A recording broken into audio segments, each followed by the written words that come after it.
नमस्कार, आपका नए और प्रेस वीडियो में हार्दिक स्वागत है। सभी पेंशनर्स केंद्रीय कर्मचारियों को डीए की तीनों बकाया किस्तों के एरियर पे ऐलान को लेकर सभी पेंशनर्स केंद्रीय कर्मचारियों के लिए बहुत ही बड़ी खबर आ चुकी हैं। वही आज इस वीडियो में आपको कर्मचारी व पेंशनर से जुड़े आज की 5 लेटेस्ट बड़ी खबरें देखने को मिलेगी, जिसमें सैलरी पेंशन में बढ़ोतरी से जुड़ी खबरें होगी।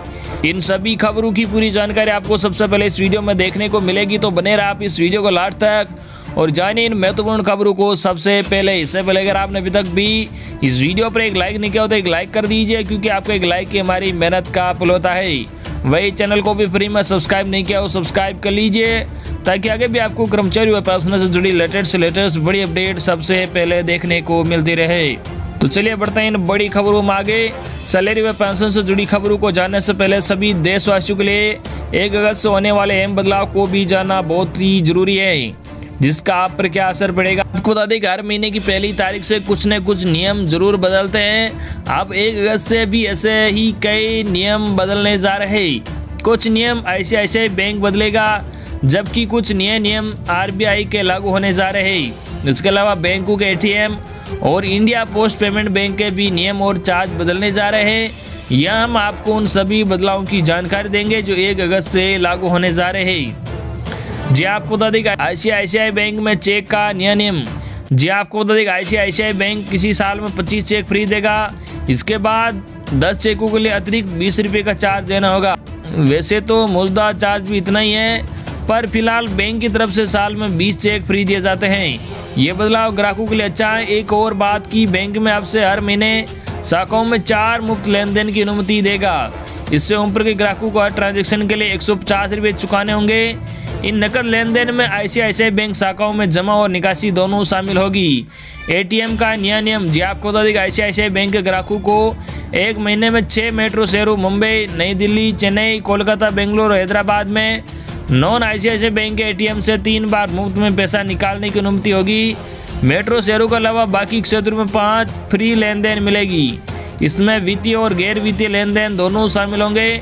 इसके बाद आपसे हर वित्तीय लेन देन पर 20 रुपये का चार्ज लिया जाएगा। गैर वित्तीय लेन देन के लिए 8.5 रुपये शुल्क होगा। ये शुल्क सिल्वर, गोल्ड, मैग्नम, टाइटेनियम और वेल्थ कार्ड धारकों के लिए लागू होंगे। जानिए आईसीआईसीआई बैंक के बाकी नए नियम भी। जहाँ आपको बता दें कि होम ब्रांच के लिए हर महीने मुफ्त नकद लेन देन के लिए 1 लाख रुपए की लिमिट होगी। इससे अधिक जमा करने या निकालने के लिए आईसीआईसीआई बैंक खाता धारकों को प्रति 1000 रुपये पर 5 रुपये का चार्ज देना होगा। नॉन होम ब्रांच के लिए एक दिन में 25,000 रुपये तक की कैश लेन देन के लिए कोई शुल्क नहीं होगा। आईसीआईसीआई बैंक के regular plus salary account holder के लिए 1 महीने में पहले 4 लेन देन मुफ्त होंगे। बैंक के अनुसार इसके बाद 5 रुपये प्रति 1000 रुपये का चार्ज लगेगा। छुट्टी वाले दिन भी मिलेगी सैलरी। जी आपको बता दें कि आरबीआई ने नेशनल ऑटोमेटेड क्लियरिंग हाउस के नियमों में बदलाव किया है। ये बदलाव 1 अगस्त 2021 से लागू होंगे, यानी अब आपको अपना वेतन या पेंशन के लिए वर्किंग डेज का इंतजार नहीं करना पड़ेगा। ये सेवाएं आपको पूरे सप्ताह मिलेगी, यानी आपको छुट्टी वाले दिन भी सैलरी या पेंशन मिल जाएगी। कंपनियां 7 दिन 24 घंटे कभी भी सैलरी ट्रांसफर कर पाएगी।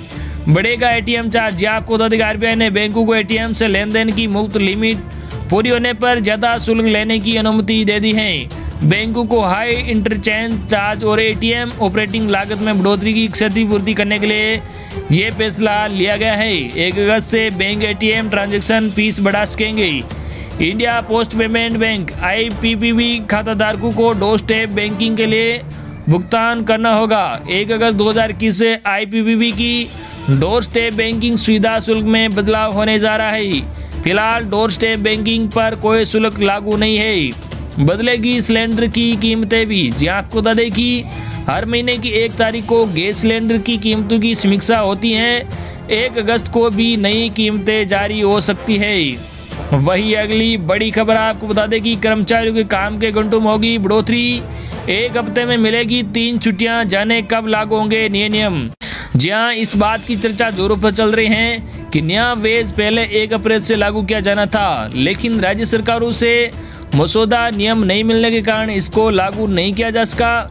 हालांकि अब इसे अक्टूबर में लागू किया जाने के कयास लगाए जा रहे हैं। बताया जा रहा है कि अक्टूबर तक सभी राज्य अपने अपने मसौदा नियम भी तैयार कर लेंगे। आपको बता दें कि इस नियम के तहत कर्मचारी की छुट्टियां, वेतन और काम के घंटों को लेकर कई बदलाव किए जाएंगे। काम के घंटे और साप्ताहिक अवकाश भी बढ़ेंगे। नए वेज कोड वर्किंग आवर्स के तहत कर्मचारी काम के घंटे 9 से बढ़ाकर 12 हो जाएंगे। श्रम और रोजगार मंत्रालय के मुताबिक एक हफ्ते में 48 घंटे काम करने का नियम लागू होगा। कुछ यूनियनों ने 12 घंटे काम और 3 दिन की छुट्टी के नियम पर सवाल भी उठाया था, लेकिन सरकार ने कहा कि सप्ताह में 48 घंटे काम करने का नियम जारी रहेगा। अगर कोई दिन में 8 घंटे काम करता है तो उसे सप्ताह में 6 दिन काम करना होगा और 1 दिन की छुट्टी मिलेगी। अगर कोई दिन में 12 घंटे काम करता है तो उस कर्मचारी को बाकी के 3 दिन की छुट्टी देनी होगी। जानिए नए वेज कोड में क्या है। जी आपको बता दें कि नए वेज कोड में कई ऐसे प्रावधान हैं जिनका असर दफ्तर में काम करने वाले वेतनभोगी वर्ग, यहाँ तक कि मिलें और फैक्ट्री में काम करने वाले कर्मचारियों पर भी पड़ेगा। कर्मचारी के वेतन से लेकर उनकी छुट्टियां और काम के घंटों में भी बदलाव होगा। आइए जानते हैं नए वेतन संहिता के कुछ प्रावधान जिसके लागू होने के बाद आपका जीवन काफी बदल जाएगा। सैलरी स्ट्रक्चर में होगा बदलाव। जी हाँ, नए वेज कोड के तहत कर्मचारियों का new ways code salary structure में भी बदलाव किया जाएगा। टेक होम सैलरी कम हो सकती है क्योंकि वेज कोड एक्ट 2019 के अनुसार किसी कर्मचारी का मूल वेतन कंपनी की लागत के 50% से कम नहीं हो सकता है। मौजूदा समय में कई कंपनियां मूल वेतन को काफी कम कर देती है और ऊपर से ज्यादा भत्ते देती है। छुट्टियों में भी होगी बढ़ोतरी। जी आपको बता दें कर्मचारी को अर्जित अवकाश को 240 से बढ़ाकर 300 किया जा सकता है। श्रम मंत्रालय, श्रम संघ और उद्योग के प्रतिनिधियों के बीच श्रम संहिता के नियमों में बदलाव को लेकर कई प्रावधानों पर चर्चा हुई है, जिसमें कर्मचारी अर्जित अवकाश को 240 से बढ़ाकर 300 करने की मांग की गई है। श्रमिकों के लिए लागू होगा न्यूनतम वेतन। जी आपको बता दें पहली बार देश के सभी प्रकार के श्रमिकों को न्यूनतम वेतन यानी न्यूनतम वेतन मिलेगा। प्रवासी मजदूरों के लिए नई योजनाएं लाई जा रही हैं। इसके अलावा सभी श्रमिकों की सामाजिक सुरक्षा के लिए भविष्य निधि की सुविधाएं दी जाएगी। संगठित और असंगठित क्षेत्र के सभी कर्मचारियों को भी ESI का कवरेज मिलेगा। इसके तहत महिलाओं को हर तरह के कारोबार में काम करने की इजाजत होगी। उन्हें नाइट शिफ्ट करने की भी छूट होगी। PF और ग्रेच्युटी में होगी बढ़ोतरी। जी आपको बता दें कि इसके तहत बेसिक पे में बढ़ोतरी होने से कर्मचारी का PF ज्यादा बढ़ेगा, यानी आपका भविष्य पहले से ज्यादा सुरक्षित होगा। PF के साथ ग्रेच्युटी में भी योगदान बढ़ेगा, यानी टेक होम सैलरी जरूर घटेगी लेकिन कर्मचारी को रिटायरमेंट पर ज्यादा रकम मिलेगी। नया वेतन कोड असंगठित क्षेत्र के कर्मचारियों के लिए भी लागू होगा। वेतन और बोनस से संबंधित नियम बदलेंगे और हर उद्योग और क्षेत्र में काम करने वाले कर्मचारियों के वेतन में समानता होगी। वही अगली बड़ी खबर, शिवराज सरकार का सरकारी कर्मचारियों को बड़ा तोहफा, 2 साल से रुका इंक्रीमेंट देने का फैसला। जी हां, आपको बता दें कि मध्य प्रदेश की शिवराज सरकार ने सरकारी कर्मचारियों को बड़ा तोहफा दिया है। सोमवार शाम सरकार ने सरकारी कर्मचारियों को 2 साल से रुका इंक्रीमेंट देने का आदेश जारी कर दिया है।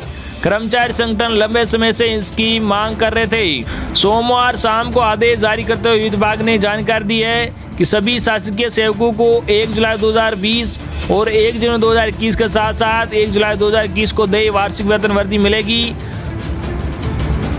आदेश की कॉपी सभी विभागों को भेज दी गई है। वित्त विभाग के मुताबिक सालाना वेतन वृद्धि जुलाई और जनवरी के महीने में होती है। हालांकि सरकार ने यह अभी साफ नहीं किया है कि कर्मचारी उनका DA कब तक मिल पाएगा। कर्मचारी संगठनों के मुताबिक इस फैसले से कर्मचारी को राहत तो मिलेगी क्योंकि करीब 2 साल से उनका इंक्रीमेंट रुका हुआ था, जबकि महंगाई लगभग 2 गुनी हो गई थी। हालांकि कर्मचारी संगठनों के मुताबिक सरकार यदि काल्पनिक वेतन वृद्धि को मूल वेतन वृद्धि मानकर आदेश जारी करती तो कर्मचारी को ज्यादा फायदा मिलता। वही अगली बड़ी खबर, आपको बता दें कि कर्नाटक में भी सरकारी कर्मचारियों को मिली खुशखबरी। डियरनेस अलाउंस 11.25% से बढ़कर 21.50% हुआ। जहां आपको बता दें कि केंद्र सरकार के बाद राज्य सरकारी भी ऐलान के चलते फ्रीज महंगाई भत्ता जारी करने का ऐलान कर रही है। राजस्थान हरियाणा के बाद अब कर्नाटक सरकार ने भी महंगाई भत्ते के अतिरिक्त किस्तें जारी करने का ऐलान किया है। राज्य सरकार ने महंगाई भत्ते को जनवरी 2020 से जून 2020 की अवधि के लिए मौजूदा 11.25% से संशोधित करके 21.5% कर दिया है। कर्नाटक सरकार ने भी कोविड-19 महामारी से पैदा हुए हालात के चलते DA बढ़ोतरी किस्तें रोक दी थी। राज्य सरकार की ओर से जारी आदेश में कहा गया है कि सरकार ने 1 जनवरी 2020 से 30 जून 2021 की अवधि के लिए महंगाई भत्ते के अतिरिक्त किस्तें जारी करते हुए प्रसन्नता है। इसके मुताबिक राज्य सरकार के कर्मचारियों को 2018 का संशोधित पे स्केल में देय महंगाई भत्ते की दरों को बेसिक पे के मौजूदा 11.25% को 1 जुलाई 2021 से संशोधित करके 21.50% किया जाएगा। पेंशनर्स को भी मिली राहत। जी आपको बता दें कि कर्नाटक सरकार ने 1 जुलाई 2021 से राज्य सरकार के पेंशनर्स या फैमिली पेंशनर्स और सहायता प्राप्त एजुकेशनल इंस्टीट्यूशन के पेंशनर्स या फैमिली पेंशनर्स के लिए महंगाई भत्ते की दरों को 11.25% से बढ़ाकर 21.5% करने का ऐलान किया है। पेंशनर्स या फैमिली पेंशन का भुगतान राज्य की कंसोलिडेटेड फंड से किया जाता है।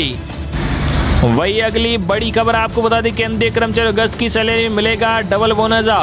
देखे डीए और एचआरए का कैलकुलेशन। जी आपको बता दें कि लंबे इंतजार के बाद अब केंद्रीय कर्मचारियों को 1 जुलाई से बेसिक सैलरी का 28% महंगाई भत्ता मिलेगा। केंद्र सरकार ने इस प्रस्ताव को मंजूरी दे दी है। इसके साथ ही कर्मचारी एचआरए भी बढ़ा है, यानी कर्मचारियों की अगस्त की सैलरी अब डबल बोनस के साथ आएगी। डीए के साथ एचआरए भी बढ़ा। जी आपको बता दें सरकार ने महंगाई भत्ता बढ़ने के साथ केंद्रीय कर्मचारी हाउस रेंट अलाउंस में भी बढ़ोतरी करने का आदेश दिया है। आपको बता दें कि नियमों के मुताबिक एचआरए इसलिए बढ़ाया गया है क्योंकि महंगाई भत्ता 25% से ज्यादा हो गया है, इसलिए केंद्र सरकार ने हाउस रेंट अलाउंस को भी बढ़ाकर 27% तक कर दिया है। दरअसल डिपार्टमेंट ऑफ एक्सपेंडिचर ने 7 जुलाई 2017 को एक आदेश जारी किया था जिसमें कहा गया था कि अब महंगाई भत्ता 25% से ज्यादा हो जाएगा। जो एचआरए को रिवाइज किया जाएगा 1 जुलाई से डीएनएस अलाउंस बढ़कर 28% हो चुका है, इसलिए एचआरए को भी रिवाइज करना जरूरी है। शहरों के हिसाब से बढ़ेगा एचआरए भी। जी आपको बता दें सरकारी आदेश के अनुसार एचआरए को शहरों के हिसाब से 3 वर्गों में बांटा जाएगा, एक्स, वाई और जेड। रिवीजन के बाद एक्स कैटेगरी के शहरों के लिए एचआरए बेसिक पे का 27% होगा। इसी तरह वाई कैटेगरी शहरों के लिए एचआरए बेसिक पे का 18% होगा, जबकि जेड कैटेगरी शहरों के लिए यह बेसिक पे का 9% होगा। जाने अब कितना होगा एचआरए। जी हाँ, उदाहरण से समझे कि अगर किसी शहर की आबादी 5 लाख को पार कर जाती है तो वह जेड कैटेगरी से वाई कैटेगरी में अपग्रेड हो जाता है, यानी वहाँ 9% के बजाय 18% एचआरए मिलने लगेगा। जिस शहर की आबादी 50 लाख से ज़्यादा होती है वे एक्स कैटेगरी में आते हैं। तीनों कैटेगरी के लिए न्यूनतम हाउस रेंट अलाउंस 5400, 3600 और 1800 रुपये होगा। डिपार्टमेंट ऑफ एक्सपेंडिचर के मुताबिक जब महंगाई भत्ता 50% पहुँच जाएगा तो एचआरए एक्स, वाई और जेड शहरों के लिए 30%, 20% और 10% कर दिया जाएगा। कुल मिलाकर कितनी बढ़ेगी सैलरी। जी आपको बता दें कि सातवां आयोग पे मैट्रिक्स के हिसाब से केंद्र सरकार के कर्मचारियों की न्यूनतम बेसिक सैलरी 18,000 रुपये होती है, जिसमें बेसिक पे डिडक्शन और भत्ते शामिल होते हैं। 18,000 रुपये की बेसिक सैलरी पर 17% के हिसाब से उन्हें जून 2021 तक 3060 रुपये डीए मिल रहा था। जुलाई 2021 के बाद से अब उन्हें 28% महंगाई भत्ते के हिसाब से 5040 रुपये हर महीने मिलेंगे, यानी 1980 रुपये ज़्यादा रकम मंथली सैलरी में जुड़कर आएगी। इसी हिसाब से पेंशनर्स की पेंशन भी तय होगी। कर्मचारी अपनी बेसिक पेंशन के हिसाब से ये कैलकुलेट कर सकते हैं कि डीए बढ़ने के बाद सैलरी में कितना इजाफा होगा। अगस्त में कितनी आएगी सैलरी। जी आपको बता दें कि कुल मिलाकर आपको बता दें कि न्यूनतम डीए बढ़ोतरी 5040 रुपये होगी और न्यूनतम एचआरए बढ़ोतरी हर महीने 1800 रुपये होगी, यानी अगस्त में आने वाली सैलरी में 6840 रुपये का न्यूनतम इजाफा होगा। तो ये थी आज की लेटेस्ट और बड़ी खबर जो हमने आप तक पहुंचाई है। आई होप कि आपको आज की कर्मचारी व पेंशनर से जुड़ी लेटेस्ट और बड़ी खबरें पसंद आई होगी। इस वीडियो पर ज़्यादा लाइक और इस वीडियो को ज़्यादा आपके मिलने वालों के पास जरूर शेयर करना ताकि उन तक भी आज की लेटेस्ट और बड़ी खबरें पहुंच सके। धन्यवाद।